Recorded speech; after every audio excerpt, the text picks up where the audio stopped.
E se eu te dissesse que em apenas um mês, o planeta deu sinais claros de que algo está mudando? Eu listei os 6 principais acontecimentos de janeiro de 2025 que você precisa conhecer. Não só para se informar, para entender o que está por detrás deles e o que podemos aprender com tudo isso. Ah, agora eu entendi! Agora eu saquei! O planeta ultrapassa 1,6 graus Celsius de aquecimento. O que isso significa? Provavelmente você já ouviu dizer que o ano de 2024 foi o mais quente já registrado na história. Mas será que fez tanto calor assim? Ou é só impressão daqueles que não têm ar-condicionado em casa? Certo dia eu vi numa notícia que a temperatura média global atingiu 15,10 graus Celsius, um aumento de 1,6 graus em relação ao período pré-industrial. E eu me perguntei, e daí? A Organização Meteorológica Mundial fez um alerta a todo o mundo hoje. Afirmou que os últimos 8 anos foram os mais quentes em mais de um século e meio. Brincadeiras à parte, ou verdade, eu deveria me perguntar, o que é média global? A média é a busca pelo equilíbrio numérico, ou seja, paramos de ver o individual e tentamos revelar o comportamento do todo. E como fazemos isso num planeta tão grande ou pequeno? Apresento a vocês as estações meteorológicas, os satélites e as boias oceânicas. Cada equipamento desses está disposto em diferentes regiões do planeta, desertos, florestas, cidades e polos. Esses dados são coletados e analisados para calcular a temperatura média global. Pronto, temos uma base de onde vêm as médias globais. Agora precisamos entender por que comparar com o período pré-industrial e por que ele é usado como referência. O período pré-industrial era aquela época em que o trabalho remoto significava cortar lenha no quintal. Uma época anterior à influência significativa das atividades humanas na temperatura da Terra. Nessa época, a temperatura média global era de 13,5 graus Celsius. E por meio desse valor que fazemos as comparações e notamos isso, o aumento em relação ao período. Se estamos tratando de uma média global e temos um aumento, chamamos isso de aquecimento global. Esse aquecimento se dá principalmente pelo acúmulo de gases de efeito estufa na atmosfera, como o dióxido de carbono, metano e óxido de nitrogênio. Esses gases retêm o calor que deveria ser dissipado para o espaço, intensificando o efeito estufa e elevando as temperaturas globais. Por que esse número importa? Os cientistas alertam que ultrapassar 1,5 graus Celsius de aquecimento representa um ponto crítico para o balanceamento de energia na Terra. Esse balanceamento trata-se do equilíbrio entre a entrada e saída de energia. É necessário para manter as temperaturas adequadas para o equilíbrio que conhecemos hoje como vida. O Acordo de Paris, assinado por diversos países, estabeleceu a meta de limitar o aquecimento a 1,5 graus Celsius para evitar impactos irreversíveis. No entanto, os dados mostram que já estamos passando desse limite. E qual o prêmio por quebrar esse recorde?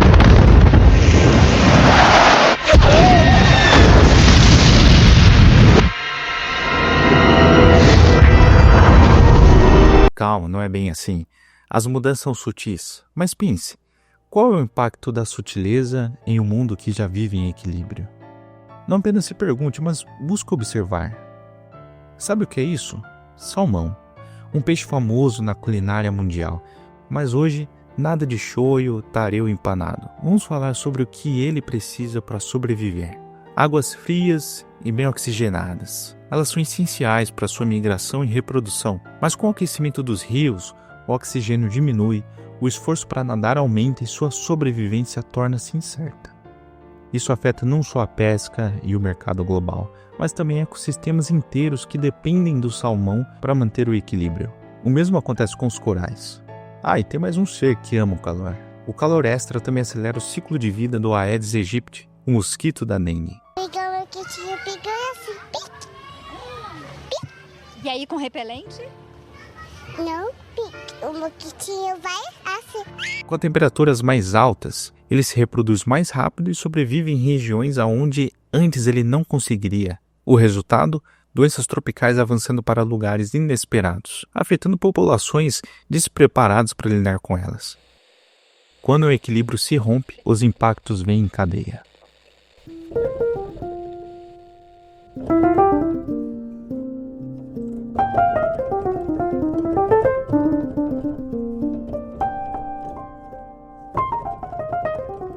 Estados Unidos fora do Acordo de Paris. Se um dos maiores poluidores do mundo sai de um acordo climático, isso muda alguma coisa para você? Primeiro vamos entender o que é o Acordo de Paris. Como o nome sugere, esse acordo foi assinado em 2015 na Conferência das Nações Unidas sobre Mudanças Climáticas, realizadas em, adivinhe, Paris, porque Acordo de Brasília não teria o mesmo impacto global, convenhamos. O planeta ele está aquecendo rapidamente. O Acordo de Paris, formalizado na Convenção 4 das Nações Unidas sobre Mudança Climática, foi criado para enfrentar essa crise. O documento completo pode ser encontrado no site da ONU e outras plataformas ambientais. Ele tem 2 focos, que apresentam 32 páginas.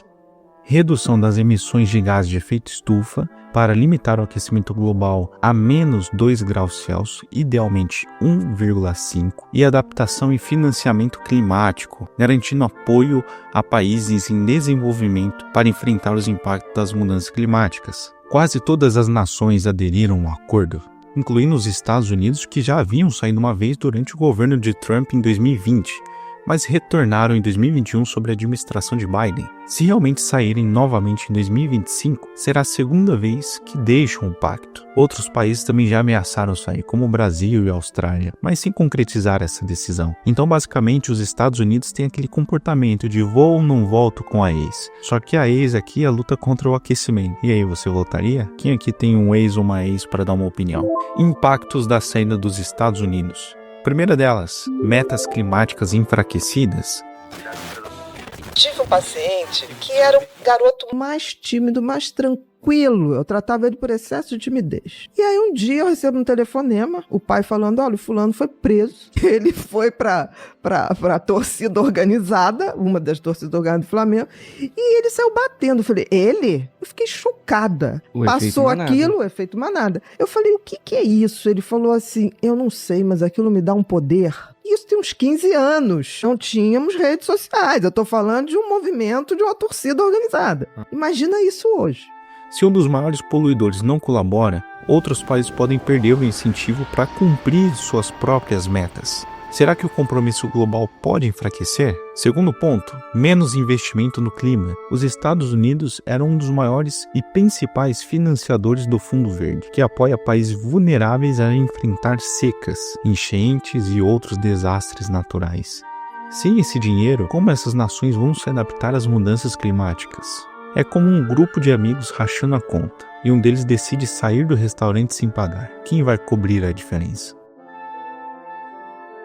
Os maiores poluidores do mundo. Agora vamos analisar esse gráfico. Eu vou explicar para você o que ele mostra e por que esses números são tão chamativos. O gráfico apresenta as emissões anuais de CO2 por país em 2022, medidas em megatoneladas, MTCO2.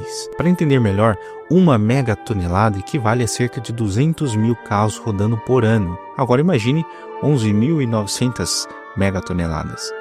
Os 5 países que mais emitiram CO2 em 2022 foram China, com 11.900, Estados Unidos, 5.080, Índia, 2.760, Rússia, 1.600, Japão, em 1.060. O Brasil ele ocupa a 12ª posição, sendo um grande emissor devido ao desmatamento e queimadas na Amazônia. Agora vamos entender quais são as grandes 2 perspectivas que se apresentam no mundo em relação a essa saída dos Estados Unidos. E qual faz mais sentido para você? Comente aqui embaixo. A favor da saída ou contra a saída dos Estados Unidos? Normalmente quem é a favor tem o argumento que o país participando deste grupo terá inúmeras restrições ambientais que vão encarecer a produção e prejudicar a competitividade das indústrias. Outra é que cada país deve ter autonomia para definir suas próprias políticas ambientais. Já quem é contra a saída normalmente diz o seguinte, que o clima não respeita fronteiras, as consequências são globais. Outro ponto é que sem a cooperação internacional não há solução eficaz para o aquecimento global. No final das contas, esse dilema gira em torno de interesses imediatos versus responsabilidade global. Um país pode agir sozinho ou é melhor trabalhar junto com os demais? O que você acha? Comente aqui embaixo a sua opinião e o que você aprendeu até este instante. Incêndios na Amazônia e Los Angeles. O que está pegando fogo? Se a Terra pudesse falar, ela gritaria ou só tossiria com a fumaça? Algumas partes do planeta estão pegando fogo. Isso realmente afeta você ou só os bombeiros? Que é isso, hein, bombeiro? Tô apagando fogo hoje! Salvador! Bota a mangueira pra fora! O mês de janeiro nos presenteou com dois grandes casos que viralizaram na mídia: a Amazônia e Los Angeles. A Amazônia é a maior floresta tropical do planeta, cobrindo cerca de 6,7 milhões de quilômetros quadrados e se estendendo por 9 países: Brasil, Peru, Colômbia, Venezuela, Equador, Bolívia, Guiana, Guiana Francesa e Suriname. Apenas no Brasil está presente aproximadamente 60% da área total da floresta. Para ter um comparativo, a segunda maior floresta tropical do mundo é a floresta do Congo, localizada na África Central, com cerca de 1,8 milhões de quilômetros quadrados, quase 4 vezes menor que a Amazônia. Ou seja, a Amazônia não é só uma floresta gigantesca, ela é um regulador climático e um grande estoque vivo de biodiversidade. Se a Amazônia é úmida, por que pega fogo? E o que houve em janeiro de 2025? Janeiro de 2025 registrou o maior número de incêndio em 17 anos. A seca extrema desde 2024, agravada pelo El Niño, que é o aquecimento do Pacífico que altera o clima global, reduziu a umidade da floresta. E mesmo sendo inverno amazônico, que é o período mais conhecido por ser chuvoso, de dezembro a maio, as chuvas não foram suficientes e o fogo se espalhou. Por que a Amazônia queima? Por diversos motivos a Amazônia queima. Um dos principais é o desmatamento para pastagem. Para quem não sabe, inúmeras pessoas fazem fogo para abrir espaço para os gados. Outro motivo é a expansão agrícola. Áreas desmatadas elas viram extensas e grandes lavouras. Alguns queimam para limpar terras. E uma hora ou outra o fogo sai de controle, pois ninguém domina o fogo tão bem assim. Mas também há fatores externos, como a seca extrema, onde a vegetação seca e vira um combustível, pronto para pegar fogo. Por fim, queimadas ilegais por meio da grilagem e exploração de terras. A Amazônia não deveria resistir ao fogo, mas quando as florestas perdem sua umidade natural, as chamas encontram um caminho. Meu Deus, Willy, esse fogo está indo direto para o mastro. Apague! Eu não posso! Todos os extintores sumiram! Extintores. Então esses lenços umedecidos vão ter que fazer o serviço.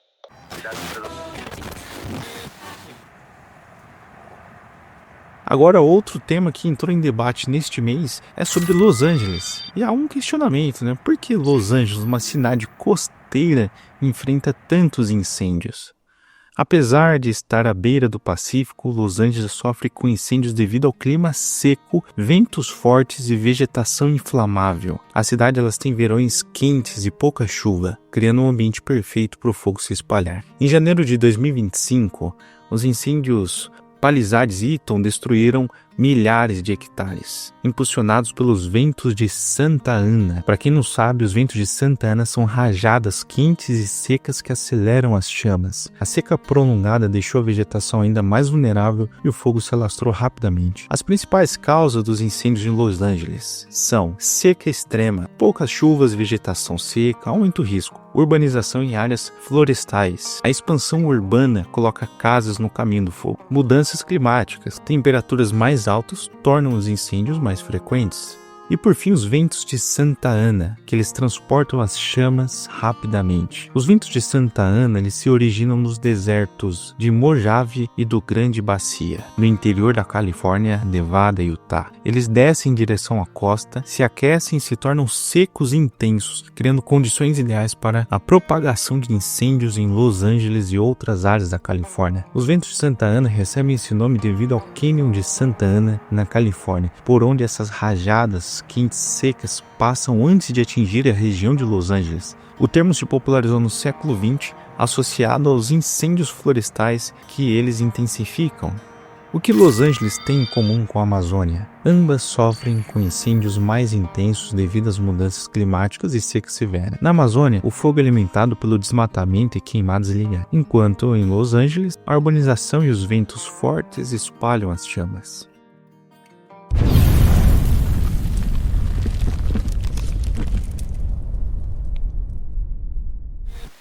Olha, você já respirou mais de 20 mil vezes só hoje e nem percebeu. Mas para clicar em inscrever-se e deixar um like, precisa lembrar? Vai que no futuro isso vale mais que um Bitcoin. Melhor garantir agora. Comenta aí também o que te surpreendeu neste vídeo e se você está conseguindo acompanhar com a nossa didática. Aqueles itens dedutíveis. Oi, Liz. Obrigado pela sua doação. Por causa da sua generosidade, eu comprei sapatos maneiros que vão durar muitos carnavais. Valeu, gatinha. Pam, pam, pam, pam, pam, pam, pam, pam, pam. Exploração de petróleo na margem equatorial. Oportunidade ou risco? O Brasil pode estar prestes a explorar uma nova fronteira de petróleo. Mas por quê? O pré-sal já não é suficiente? Estamos ficando sem reservas? Atualmente a maior parte do petróleo brasileiro vem do pré-sal, mas estudos do Plano Decenal de Expansão de Energia 2034 indicam que sua produção deve atingir o pico em 2030. E depois começar a cair. A estimativa é que a produção, hoje em ascensão, reduza de 5,3 milhões para 4,4 milhões de barris por dia até 2034. É aqui que entra a margem equatorial. Localizada entre o Amapá e o Rio Grande do Norte, essa região pode conter até 30 bilhões de barris de óleo equivalente, tornando-se uma aposta estratégica para manter a produção nacional de petróleo nos próximos anos. Mas essa decisão não vem sem controvérsias. O que está em jogo? A Petrobras planeja investir 3,1 bilhões de dólares para perfurar 16 poços em 2024 e 2028. A promessa é de crescimento econômico e de segurança energética, compensando a futura queda do pré-sal. Mas a questão é, o que essa exploração pode custar ao meio ambiente? Por que controvérsia? Ambientalistas alertam para riscos graves. A região abriga manguezais e recifes de corais vulneráveis, como o Parcel de Manuel Luiz, no Maranhão, a maior formação de corais da América do Sul. Esse ecossistema de 45 mil hectares serve como um berçário para espécies ameaçadas. Um vazamento de óleo ou impactos na qualidade da água poderiam gerar danos irreversíveis. Sob as águas do litoral noroeste do Maranhão, se esconde um segredo que já provocou muitos naufrágios. É o Parcel Manuel Luiz, descoberto por um pescador com esse nome no final do século XIX. O Parcel é o maior banco de corais da América do Sul, com uma área de mais de 100 quilômetros quadrados. Suas incríveis formações incluem cabeços em forma de cone com 35 metros de altura, que às vezes chegam a menos de 1 metro da superfície, e são um enorme perigo para os barcos. E os protestos? Organizações como Greenpeace questionam a falta de estudos detalhados sobre os impactos ambientais da exploração. Embora o petróleo na região tenha sido explorado desde os anos de 1970, isso ocorreu apenas em águas rasas. As águas profundas da margem equatorial ainda são pouco conhecidas e há um déficit de pesquisas ambientais para garantir a segurança dessa extração. O que podemos aprender? Esse cenário nos leva a um dilema: garantir energia para o futuro ou preservar ecossistemas únicos? Como encontrar o equilíbrio entre crescimento econômico e responsabilidade ambiental? A decisão sobre a margem equatorial não é apenas econômica, ela define o tipo de desenvolvimento que queremos para o país e o impacto que deixamos para as próximas gerações.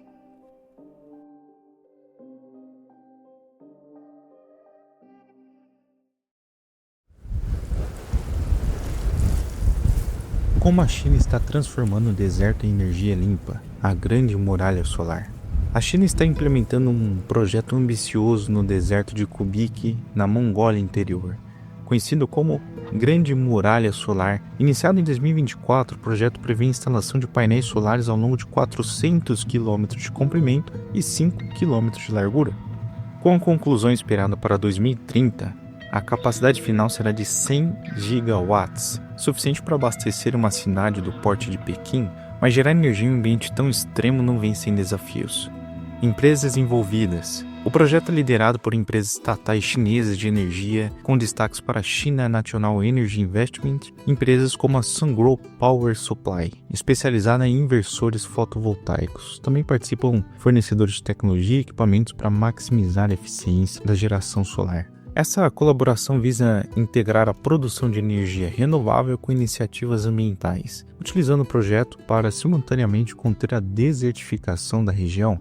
Os desafios da energia solar no deserto. O primeiro deles é tempestades de areia. O deserto de Kubik sofre com ventos fortes que podem cobrir os painéis solares com areia, reduzindo sua eficiência. Esse fator exige tecnologias avançadas e mais limpeza e proteção. Manutenção e limpeza. A poeira acumulada reduz a capacidade de luz, exigindo limpeza constante. Sistemas automatizados e revestimentos especiais podem ser necessários para manter a eficiência energética. Variações extremas de temperatura.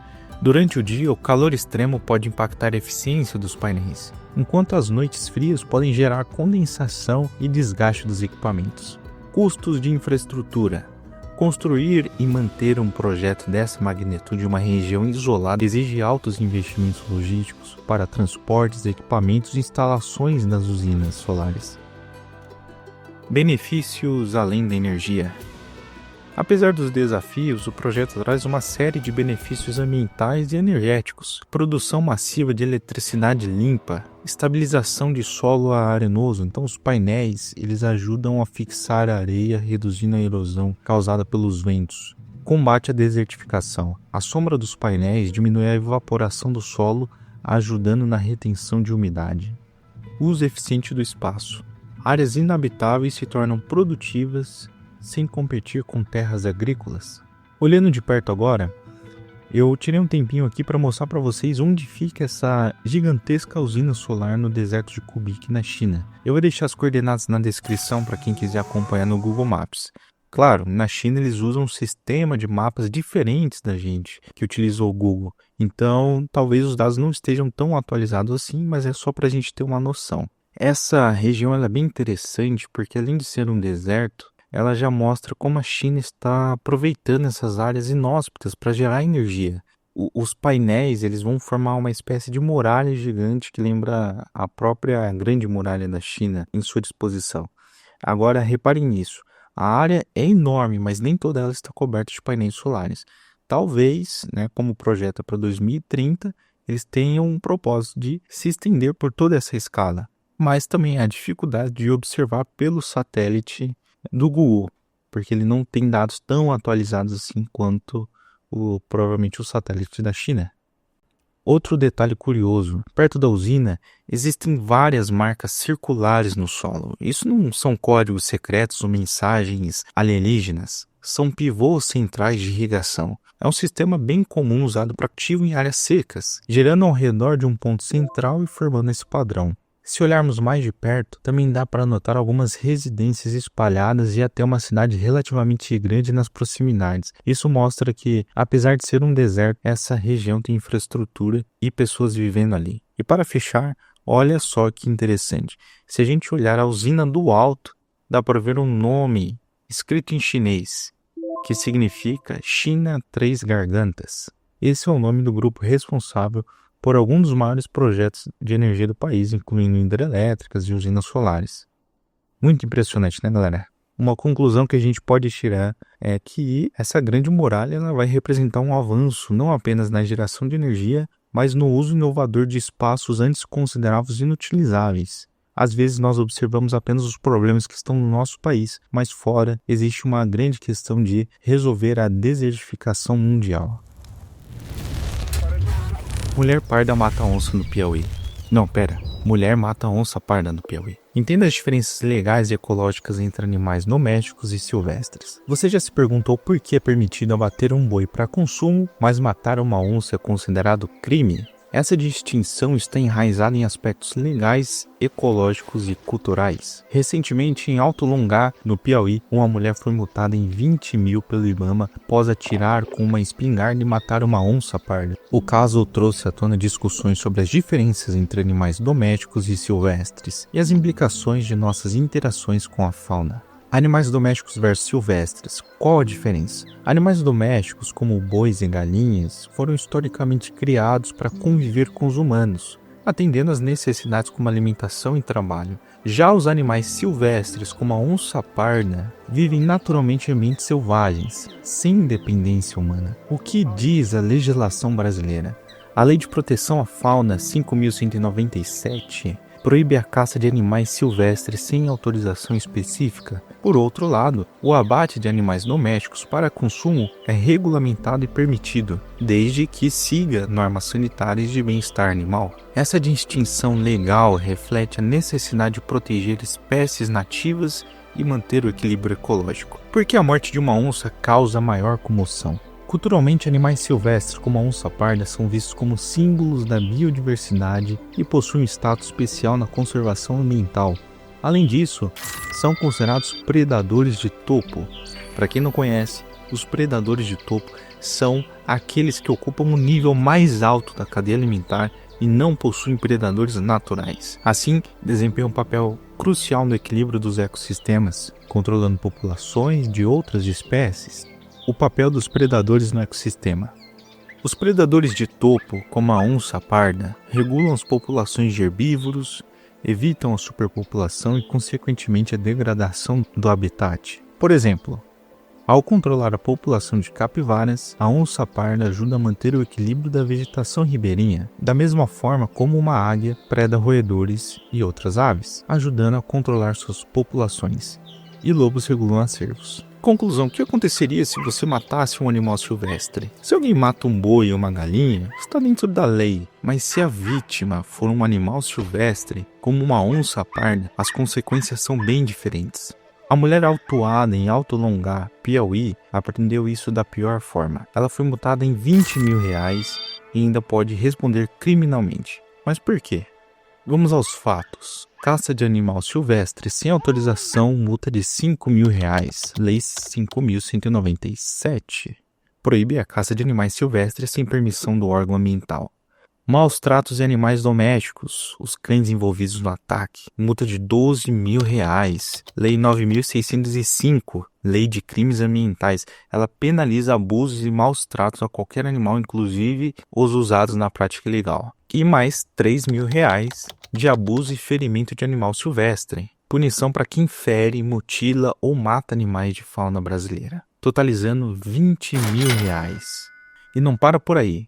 Como o caso foi enviado ao Ministério Público, a mulher ainda pode ser condenada à detenção de 3 meses a 1 ano, além da multa penal. Caso o crime fosse cometido contra uma espécie ameaçada de extinção ou em uma área de proteção ambiental, a pena poderia ser mais severa. Ou seja, tirar a vida de um animal silvestre não é uma decisão sem impacto. Tem um custo alto, tanto para o meio ambiente quanto para quem comete o crime. Agora eu espero a opinião de todos vocês. Qual a visão em cima da morte dessa onça? Vocês concordam de ter matado? Não concordam? Existe contexto para se matar uma onça? Não existe contexto? Se você chegou até aqui, já está na frente de muita gente. Se quiser mais resumos como esse todo mês, basta me ajudar. É de graça. Se inscreve, comenta aqui e deixa o seu like. Eu vou ficar muito feliz também de saber a opinião de todos vocês. Compartilhe também com mais pessoas. Esse conteúdo ele ajuda quem estuda, trabalha na área ou simplesmente quer ser mais inteligente e entender o mundo de verdade. Beleza? Bora crescer juntos.